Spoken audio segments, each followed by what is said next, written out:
All right, today we thought we'd have a conversation about just starting at the beginning.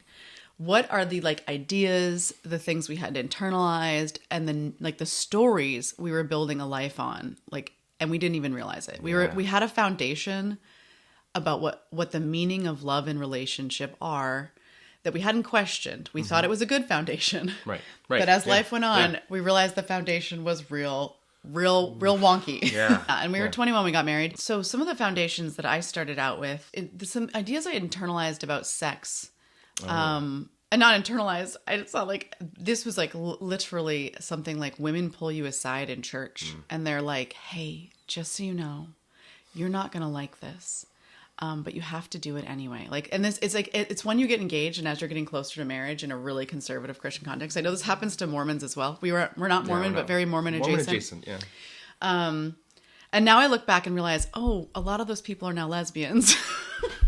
or the number of women that just basically admitted out loud, my husband's really bad in bed. And they've told all the women at church, men don't know, your wife has told other people she hates having sex with you. But under the guise of I'm being a good Christian wife, I'm being a good mentor, I'm loving Jesus and guiding the next generation. And so, when I was younger and I heard this, I was like, you're crazy. I am horny AF. I want sex so bad. I thought, I was there's no way I'm not going to like sex. There's no way I'm not going to want it. But then to some degree, I mean, every single movie you watch is from a male perspective. Yeah, it's all and male gaze, growing up, it's all the male gaze. And so I didn't realize that everything had been the male gaze. So I was like, surely we don't believe that shit. Right, It's just what we see in movies, but that's not real life. And so I'm not believing that. Yeah. I don't actually think that this is only for men. But I can see that a lot of people do. Well, can I just say real quick that getting married at 21, you weren't even getting the male gaze, you're getting the boy gaze? Yeah. Maybe a man who knew what he was doing. Or maybe not even a man. If you had enough space to kind of explore your own sexuality. Somebody who had some sense of themselves, some sense of how to please somebody else. Comfortable in their own body. Could have been very helpful. But the degree to which we do not talk about sex in fundamentalist Christianity, it's such a taboo Americans. topic. Americans America are at terrible large. at talking about sex. Yes. Americans are terrible. Americans are in terrible. real ways. In real ways, yeah. We talk about it like a caricature or hyperbole. Yeah. Or we discuss a lot pornography, porn culture, all these things, which are like pornography is to sex what I don't know, cartoons are to humans. It's a drawing, it's a representation of sex, but it's not actually sex. It's an imagery of the acts of sex. It's the idea of performing sex, but it's not really co-created. Point of view. And usually from the male point of view, not really co-created, pleasurable, connective experience from a mutual perspective. Yeah. So we talk a lot about sex, the things about sex that aren't really real, but we don't actually really talk about real sex. We don't have a language for it. We're not comfortable with it. Yeah. Yeah.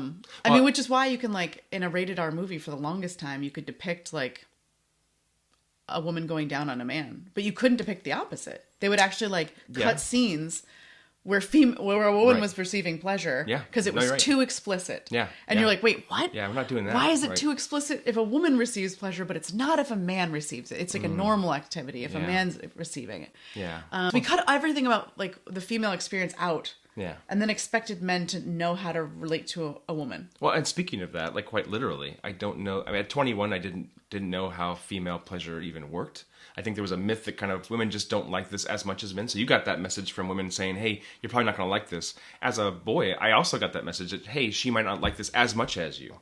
Right? So even in dating, it's she seems like she is a very sexual being. She seems like she's a very intimate person. This will go well. But I didn't have the skills to show up to myself with intimacy, so it's really hard to be connected to somebody who's not connected to themselves. Yeah. And I didn't know that. And then there's just so many practical skills. Even to be kind of a little bit more tangible, we didn't really have a lot of information about birth control. So I thought, we'll just use condoms. But I'd never used a condom because we didn't have sex before before we were married. So we never used a condom before. Yeah, so I picked up a pack of condoms. And to be quite honest, I'm like, well, there's the normal size and the XL size. I don't want to be assuming I'm an XL size, but I wasn't the normal size. No, you weren't. and that was painful for us both. It ended up being like, I don't like doing. I just think there's a lot of information that we could have made better decisions on. It ended up being painful. Have there been and any awkward. kind of like guidance or place to talk about this? Yeah, or, ask questions. Ask questions. So I didn't know my own body, but I certainly didn't know yours. I didn't know how women need time and space to kind of warm up. I know from a male stunted point of view on sexuality, it was like, how do you get to the finish line? Which is not... Well, there's a responsive desire and there's like instantaneous desire. Sure. There are men with responsive desire. There are. Yeah. Okay. Yeah. Fair. And there are women who are instantaneously aroused. It's not common, but there are women who like this. But we talked about this in other contexts, but environment matters. Oh, yeah, right? Like, so matters, whether you're responsive or whether you are not, the pressure of a wedding night in Christianity, being young people who've never had sex, and now suddenly the button that's been flipped off the entire time is now it's on. Mm-hmm. I didn't realize the extent to which, for me, that was kind of exciting, and for you, that was, I don't know. How was that for you? Like what? Like, Oh, terrible. Yeah. I don't do well with that. Like, I don't do well with pressure. I like, works well under pressure. I'm more like melts like a popsicle on asphalt under pressure. Like, I need time and space. Like, if there's a deadline and it's tomorrow, I'm like, either I'm shutting down and it's not getting done, or I'm going to spit out the worst version of it right now just to get it over with, because I actually hate that feeling. Yeah. If you give me 2 weeks to do it, love it. And I'm actually going to get it done in the first 3 days, because I actually don't like getting close to the deadline. If I get close to the deadline, then I start to shut down. But if I'm further from the deadline and I'm okay. Yeah. So once there was a that's not how I work. Once there was like a deadline, or once it was like right there, I was like, oh no. Yeah. Like, I don't go from 0 to 60. I would have need to explore all these early phases of this. Which makes sense. I'm shutting down. Yes. Like, yeah. And so when we were naturally in the course of kind of dating in those spots, I would shut it down because I thought that was my job. I'm like, oh, it's not time yet, right? Mm-hmm. So in the spaces where it could have led to hopefully a good experience, or at least a naturally occurring organic one, we stopped it. And then when it was time to now when there was permission, suddenly the pressure stopped it from feeling natural or organic. Yeah. And I think that set the stage for a really poor sex life for years and years and years and years. Which is like, you were disappointed, not having a good time, but felt obligated to show up to me. Yeah. I didn't know how to fix it. I thought, well, I don't want her to be obligated to me, but I certainly appreciate the fact that she is showing up, and we'll just figure it out eventually. But, when kids arrived and when, fiscal pressures and all these other things, like life happened, there was not space and time, nor did we have the communication skills. I think maybe you didn't have, maybe not the words for it, but maybe you also didn't feel like you had permission to say certain things. I certainly didn't feel, well, looking back, I didn't have the maturity to listen. No. Everything that came up that you ever brought to me that could have helped us, I got very defensive. Right, you thought it was a critique, and I was like, no. Yeah. I'm not being critical. I want to learn how to grow with you. Yeah. But we have to talk about it in order to grow. Right. And you're like, absolutely not. Anything that's not perfect is an attack. And I was like, no, it's not an attack. Yeah. We need to work through this. We should talk about that, I think, because you talked about values we brought into marriage that were detrimental to our relationship. Yeah, this foundational ideas, This foundational idea is probably a pivotal one for me, or maybe even the biggest one, which is, I really thought that my value was going to come from not even performing well, but getting the validation from performing well. Like I was almost entirely externally motivated. Yes. So if somebody was coming to me and saying, hey, you're doing a good job, I was like, oh, well, then I must be a good person. If somebody's coming to me and saying, hey, I didn't like the way you did that, I'm like, oh, I must not be a good person. And that was on a scale of how much I cared about that person affected me. If a stranger said you didn't do a good job, whatever. If somebody I really care about, the person I'm married to, comes to me and says you're not doing a good job, that matters a lot to me, especially if it's something I care about, like sex. Or we're not doing a good job. Or we're not. That's the key, though. That's what I was saying often. I was like, no, it's not you. It's we. I wasn't able to hear the we. Mm-hmm. Like, I think that was the biggest detriment. I would hear me. I'm not doing well. Like, we're not doing well, but it's because of me. And so every time you brought something to my attention, I made it about me. I was like, I was going to say, you were really good at centering yourself. Yeah, absolutely. Yeah. Which I'd seen many men do. But I was very insecure, to be honest. I projected a lot of security outwardly. Mm-hmm. And then with people very close to me, which I had very few of, I think I was my real self, which was like very insecure. Yeah. And I think this is something that a lot of couples probably struggle with. I see comments like this sometimes. Like I try to bring this up to my husband, or sometimes it's in reverse. I bring this up to my wife, and she gets very defensive. She won't hear me out. She won't let me move through my emotion. She just wants to defend herself, or he wants to defend himself, that he's a good person. And I got that loud and clear, because if if I was hearing feedback, that meant that I was bad. And I didn't want to be bad. I already felt at my core like I wasn't worthy. So like it was just this really negative feedback cycle that actually wasn't accurate. No, no. You weren't coming to me and telling me I was a bad person. No. But that's what I was hearing, you know? Yeah. Yeah. And so there was so much just like shutting me down, and like it just felt like I was like I without knowing it, every time I like thought like, oh, we're two people in a marriage together, like any other relationship, which mostly been with like really wonderful girlfriends and mothers and friendships, and I had been like, hey, can we do this? And they were like, oh man, I don't know if I understand, but like, can you say it again? Or they would ask questions, or they would be upset about it, but then they'd point out like, hey, you contributed this too. And I'd be like, yeah, you're right. Like we would have a back and forth, but immediately when I was with you, it was almost like you were an attorney and I was being interrogated, but it was not interrogated for curiosity, interrogated with the purpose of shutting me down. Yeah. Yeah. And like, I was like, I don't know what to do. Like, I don't know what to say. And so I just stopped bringing things up and just tried to start to manage all kinds of things by myself, because I was like, I don't know what to do. Like he doesn't have a mode of like, let's work through this together. He has a mode of like, I feel defensive. And then there was also this, I think one of the other problems that I recognize is like anytime we had to leave a conversation unsettled, which happens a lot. It's a lot. You get a phone call, a kid interrupts you. You could not handle that. You're like, oh no, we're in an absolute crisis. I'm like, no, we're not in a crisis. We're going to continue this conversation later. And yes, it didn't get fully resolved. And yes, we both kind of feel sad right now, but we're adults. And we're going to keep moving forward. But for you, didn't have that mode. You're like, no, if we had a conversation, it made us both feel that. We need to stop everything. We need to return to this. Like, I'm going to loop on a cycle of anxiety until we discuss it. And then it made me even less incentivized to talk to you because you would like, it was like napalm. You would scorch the earth to make sure we finished this, which usually then made me feel terrible because I was like, oh my gosh, we're neglecting all these responsibilities, or we're like, this is crazy right now. This isn't the time to work it through. And I was like, I'm even less encouraged to like make sure we're working through things well, because I don't know what to do with you. Yeah. I wish that had happened like once maybe. No, it was repeaed. It was like, yeah, you're right. I maybe it's a touch of the tism. I don't know. Like I didn't have a lot of self-awareness. I did not know how to handle being uncomfortable. And I also had this strange thing, which I think some people probably still have, and I'm still working through, which was that the last thing that happened in a relationship was where we stood. Yeah, whatever had happened last. If you've been together with somebody for years. Was how you were now painting our whole marriage. Yeah, the last thing. So if the thing last thing we said was, you really disappointed me, you're like, our whole marriage is disappointment. Yeah, I've been disappointed. I'm a Like, disappointment. no.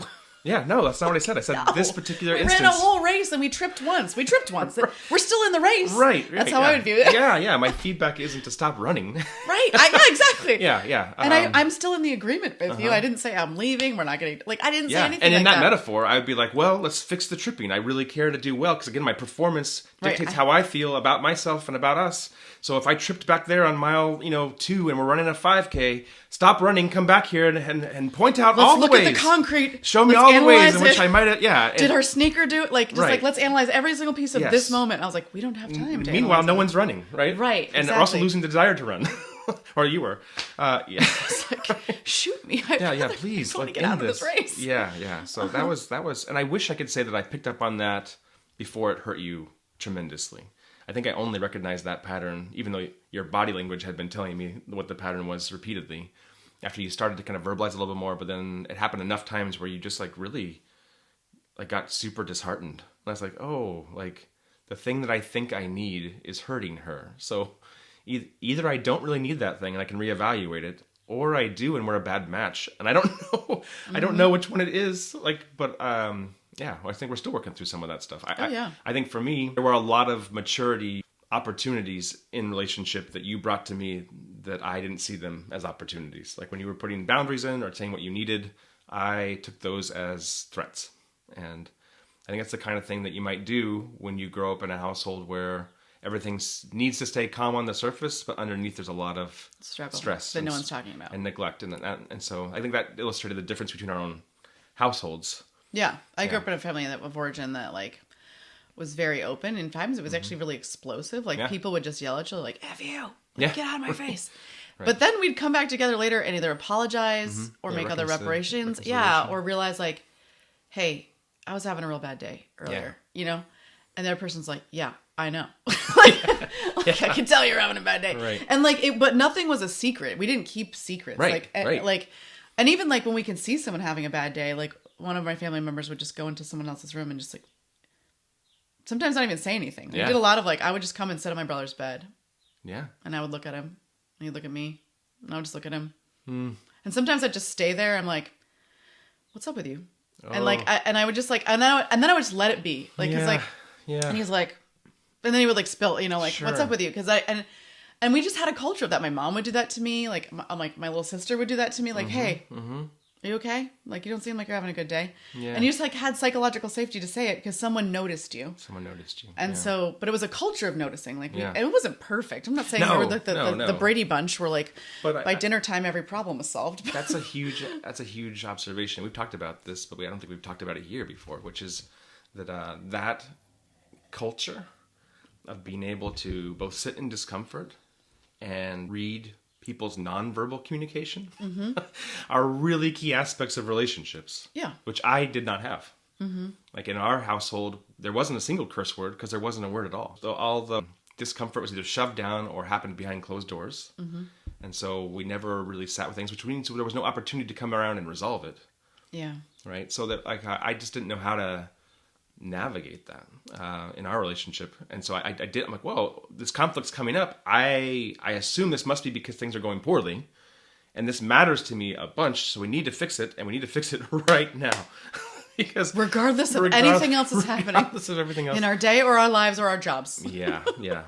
Not a good dynamic and largely driven by me. And I think the nonverbal piece too, I want to point this out that like, you've said a lot of things to me over the years that have been very challenging that I've had to really sit with and kind of analyze and think about. And many of them have been opportunities for growth. But this one was only sometime in the last 12 months where like you had a sadness about a way we were communicating. And you said something to the effect of, there's nothing between us that's unspoken. And I was like, oh, like you're right. Like I'm over a line on verbal communication still.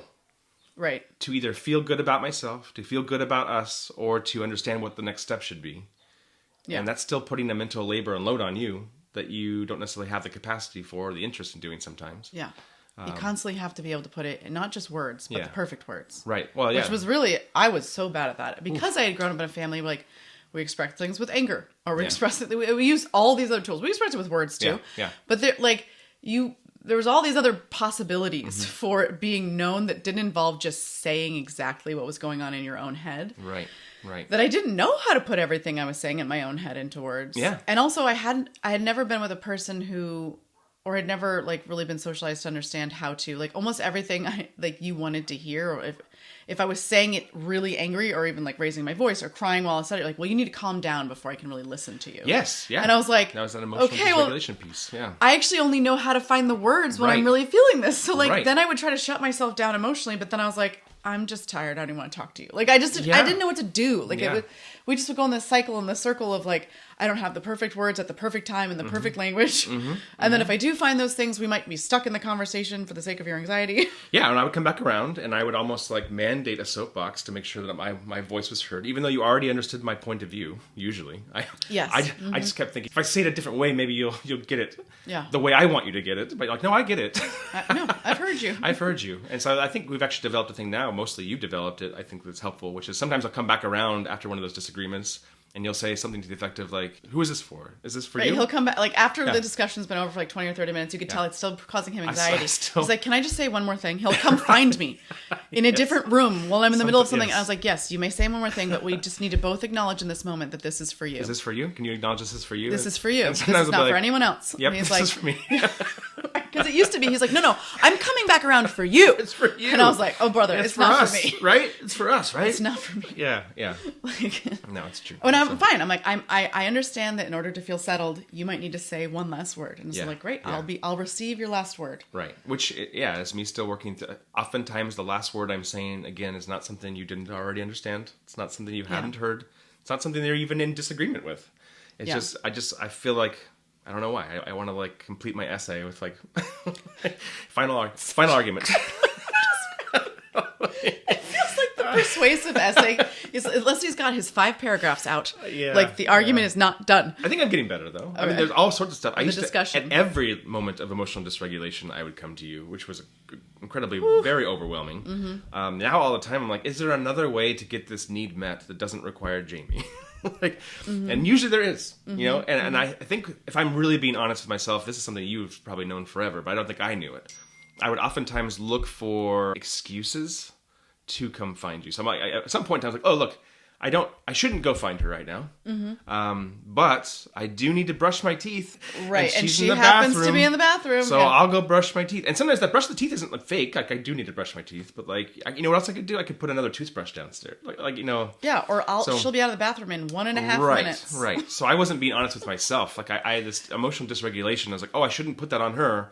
But I'm not putting it on her if I'm just going to put the dish away and she's in the kitchen. You know, and I'll just bring up She just the happens thing. to be working downstairs in our basement, which is where our laundry. I'll just go do a load of laundry and just like walk Yeah. by her, kind of like moody and sulky. Yeah. And that's actually been a little. I mean, again, all these years later, and working on this like pretty intensively, it's a challenge for us because now we have all this baggage and these triggers of things I used to do that sometimes I'm actually not doing. Sometimes I'll just walk by someone and I'm like, stop it! Yeah. Stop coming to find me! He's Yeah, like, oh, this wasn't one of those times I was doing that. Yeah, I'm really not. Because I'm just Yeah. so used to you like Yeah. doing this thing where you would like try to like Yeah. come to me and try like and almost act like, yes. well, I'm not coming to you. I was Well, like, 'cause I no, it's wasn't very being honest. obvious that you're coming for Right. me. Like I wasn't this, being honest about everything it. about this since moment is you wouldn't have engineered. Trusted it, yeah. Yeah. Yeah. So anyway, I think that happens more often now where I'm like, no, legitimately, I just was asking a question about the calendar. I was not trying to control you. But we're working through it. And I think part of that working through, though, going back to your point, though, is allowing you to have your full range of emotion. Like anytime you showed any emotion, I got dysregulated. Yeah. Then I couldn't move on. Now it's like, no, she's allowed to have whatever emotion you'd like to have. Right. And then that's actually knowing you better now. I wish I knew this about you all those years ago. But like that is how you That's how I find your move. resolution. Right. That It is is how how you find your like words I or feel find angry, your peace. and Yeah. then I move through it, and then I feel better. Like Right. I don't shut them down. I move through them. Like, Right. I'm like, I felt this. Yes. And now I'm better. Yeah. Like, So as a young mom, especially, I would see you sometimes kind of blow up, either at me or sometimes at a kid. It didn't happen a lot, but I was like, why the volcano aspect of this? Why not just say the things you need to say in real time? Not understanding that I had done this to you in part. Like in part. I think we should do a second episode. We've talked a little bit about. We basically had the foundation of sex, and then we talked a little bit about a couple of different patterns. Sure. Were your thing, but I think this is a great segue. Okay. Stay tuned for episode 2. We're going to talk about the things that I brought in. I had people pleasing, and I think we should talk about the effect that had. And people pleasing at its core is it's actually manipulation, and it's a form of lying. That's true. And that was a really negative quality I brought in. Okay.